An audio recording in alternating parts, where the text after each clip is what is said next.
अजितदादांनी तटकरे भुजबळांना विलिनीकरणाबाबत सांगितलं होतं. शरद पवारांच्या राष्ट्रवादीचे जयंत पाटील यांनी हा दावा केला. जयंत पाटील यांच्या वक्तव्यावर भुजबळांनी मात्र बोलणं टाळलेलं आहे. विलिनीकरणाच्या प्रश्नावर भुजबळांनी बगल दिली आहे.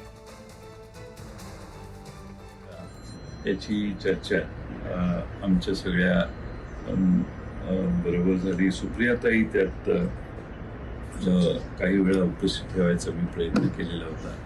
त्यामुळं बऱ्यापैकी चर्चा पुढे गेलेली.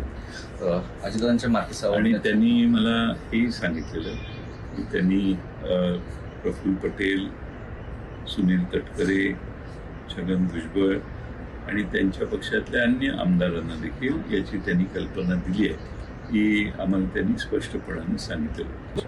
जेव्हा जेव्हा होत होतं तेव्हा अजितदादांनी असं त्या लोकांना देखील सांगितलं की ह्याची सगळी कल्पना मी माझ्या मुख्य नेत्यांना दिली होती. मला त्याची आता असं मी सांगितलं, आजचा आमचा प्रयत्न आहे सुनेत्राताईंना प्रमुख करणं, त्यांच्या नेतृत्वाखाली. मग पुढे मग कोण काय बोललं, काय करायचं, काय थांबवायचं ते विचार करतील. कानावर कधीच विलिनीकरणाची चर्चा आली नव्हती. अजित पवारांची ही इच्छा. अरे बाबा, मी लहान मनुष्य आहे.